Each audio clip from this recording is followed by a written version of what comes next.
world is heating up. Ice caps are melting, animal species are disappearing, and Trump is president! What are we gonna do? The issue of climate change is a major issue in this world. Most importantly, it teaches us that we need to get off fossil fuels as energy and transition to clean, renewable energy. Here is why. The burning of fossil fuels in factories, vehicles, and energy generation plants releases gigantic amounts of pollutants into the air. It releases harmful substances like sulfur dioxide, SO2, and nitrogen oxide, NOx. These pollutants mix with water molecules in the atmosphere to create, drumroll please, acid rain. This substance then falls as rain. When it lands in bodies of water, it lowers the pH and causes the death of aquatic plants and animals. When it lands on land, it dissolves and removes the nutrients plants need to be healthy. Acid rain also dissolves historic structures like sculptures and ruins. Another major issue with the burning of fossil fuels is the release of carbon dioxide, methane, and various other substances into the atmosphere, which lead to the enhanced greenhouse effect.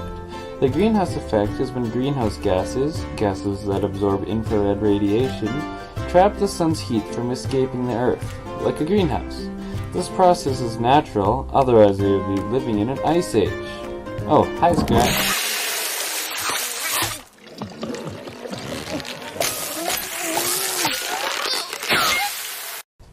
But too many greenhouse gases in the atmosphere will lead to the enhanced greenhouse effect. Excess amounts of greenhouse gases creating a massive increase in the world's global temperature, devastating for many ecosystems who rely on a steady temperature. Goodbye, polar bears.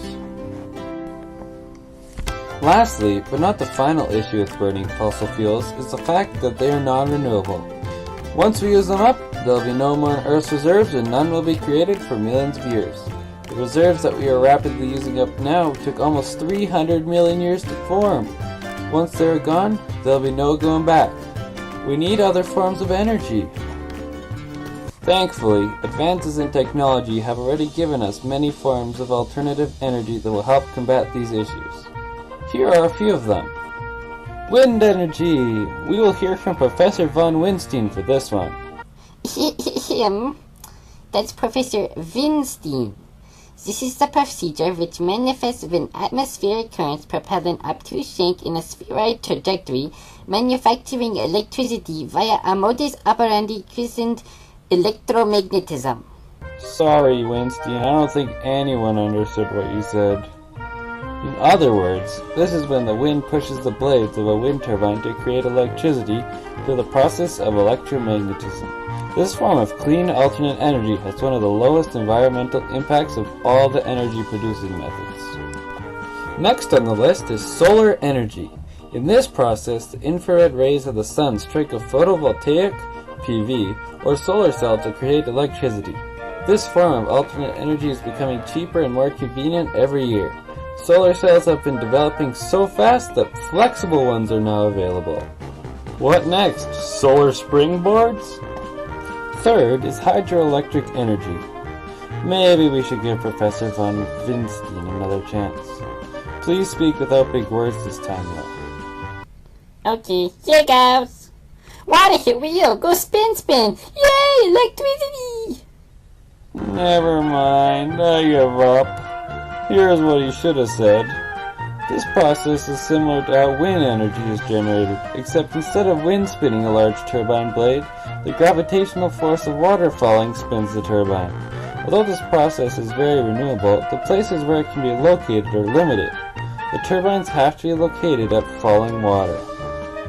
Last on the list, but not the final method of alternative energy, is geothermal energy. Although it contains many financial risks, geothermal energy is a very efficient way to extract renewable energy.